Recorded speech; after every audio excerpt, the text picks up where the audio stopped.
အားလုံးပဲမင်္ဂလာပါခင်ဗျာပြန်အောင် auto ရဲ့ knowledge sharing center အနေပြန်လဲကြိုဆိုပါရခင်ဗျာဒီနေ့ဗီဒီယိုကတော့ကျွန်တော်ထွေထူးတော့ပြင်ထားတာတော့မရှိဘူးပေါ့နော်ဘေးနားမှာတွေ့တဲ့ဟာလေးကိုပဲကျွန်တော် knowledge sharing လုပ်ပေးမှာဖြစ်ပါတယ်အဲ့တော့ဘာလဲဆိုတော့ဒီ resistor လေးတွေနဲ့ပတ်သက်ပြီးတော့ knowledge sharing လုပ်ပေးမှာပါအဲ့တော့ resistor နဲ့ပတ်သက်လာရင်တော့တော်တော်များများညီငယ်ရတော့ဒါသိပြီးသားပေါ့နော်မသိသေးတဲ့ညီငယ်တွေအတွက်ကျွန်တော် knowledge sharing လုပ်ပေးမယ်Okay အဲ့တော့ resistor မှာကျွန်တော်တို့ကပုံမှန်အားဖြင့်တော့သူကနှစ်ခုပဲရှိတယ်ပေါ့နော်ဒီ phase resistor ရဲ့ဒီ variable resistor ဆိုပြီးတော့မှနှစ်ခုရှိတယ်ပေါ့နော်သူကဒီ variable resistor ကိုတချို့ဆရာသမားတွေဆိုရှင်သူ VR ဆိုပြီးတော့မှခေါ်တာလေကျွန်တော်တွေ့ဘူးတယ်ပေါ့နော်အဲ့တော့ okay phase resistor အကြောင်းပြောပြမယ် phase resistor ဆိုတာကကြတော့ဒီကောင်ကဆိုပါတော့ကျွန်တော်တို့ဒီကောင်လေးကတန်းကေဆိုလို့ရှိရင်ဒီကောင်အမြဲတမ်းတန်းကေပေါ့နော်ဘယ်ချိန်ပဲတိုင်းတိုင်းဘယ်ချိန်ပဲတိုင်းတိုင်းဒီကောင်လေးကတန်းကေဖြစ်နေမှာပေါ့နော်သူက phase resistor ဆိုတော့သူ့ရဲ့ value ကအမြဲတမ်းအသေးဖြစ်နေမှာဟိုမှာဆိုတော့ကျွန်တော်တို့တိုင်းကြည့်လိုက်မယ်ဒီကောင်ကိုကျွန်တော်တို့လောလောဆယ်ဒီကောင်ရဲ့ value ကဘယ်လောက်လဲကျွန်တော်တို့မသိသေးဘူးဆိုရင်တိုင်းကြည့်လိုက်မယ်ပေါ့နော်တိုင်းကြည့်လိုက်မယ် okay အဲ့တော့ဆိုတော့အတိအကျတိုင်းရင်တော့လက်နဲ့တော့ထိလို့မရဘူးပေါ့နော်okayဒါဆိုလို့ရှိရင် 2.1 ပေါ့နော် 2.1 ကီလိုအုံးရှိတယ် 2.1 ကီလိုအုံးဆိုတာတကယ်တော့ဒီကောင်က 2.2K ပါပေါ့နော်ကျွန်တော်ဝယ်ထားတာက 2.15 ရှိတယ်ပေါ့နော်သူက plus or minus 5လောက်ကတော့သူက different ဖြစ်တယ်ပေါ့နော် okay ဟုတ်ပြီအဲ့တော့ဒါက phase resistor ပါသူကဟိုအမြဲတမ်းအသေးပေါ့ဗျာ 2.2K ဆိုလို့ရှိရင်အမြဲတမ်း 2.2K အဲ့လိုမျိုးပေါ့နော်အဲ့ဒါမှသူကhard watt လား quarter watt လားဒါပြီးသွားလို့ရှိရင်ကျွန်တော်တို့1 watt လားလာသေးတယ်ပေါ့နော်သူက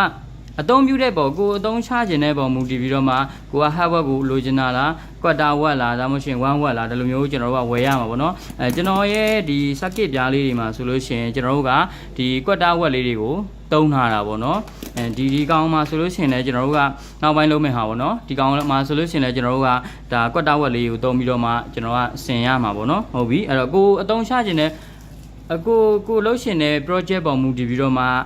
ဝဲရမှာပေါ့နော် quarter watt လား half watt လားဟုတ်ပြီနောက်တစ်ခုကကြတော့ဒီ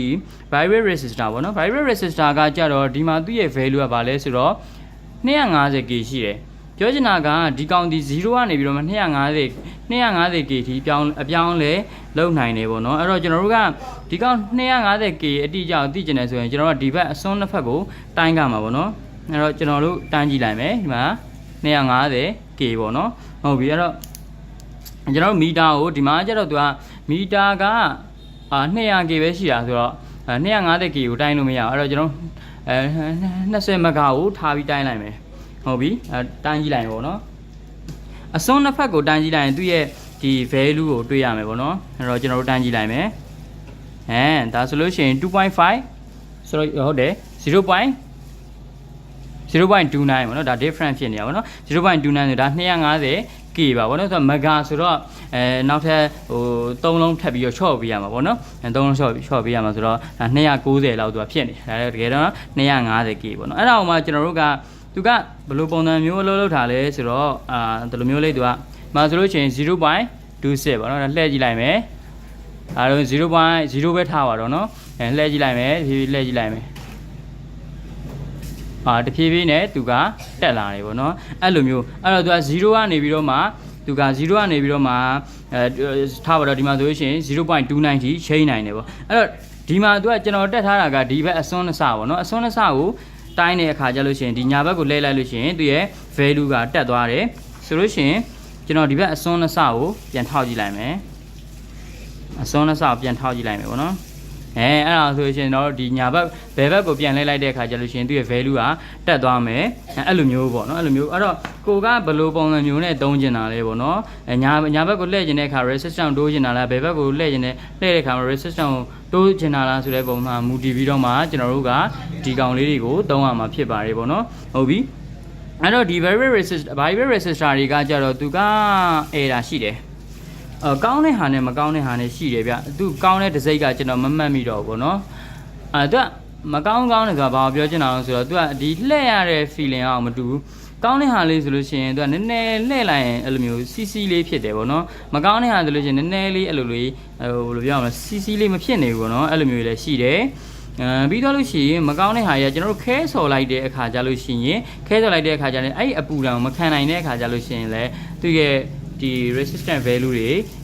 အမှန်မပြနိုင်ဘူးပေါ့နော်ဒီလိုမျိုးတွေလည်းဖြစ်သွားတတ်တယ်ပေါ့နော်ဟုတ်ပြီအဲ့တော့ကျွန်တော်တို့က resistor မှာအခြေခံအားဖြစ်တော့ကျွန်တော်တို့က phase resistor နဲ့ဒီ variable resistor ဆိုပြီးတော့ပဲနှစ်ခုရှိပါတယ်phase resistor ဆိုတာကဒီလိုပုံစံမျိုးလေးတွေဆိုလို့ရှိရင် phase resistor ပါ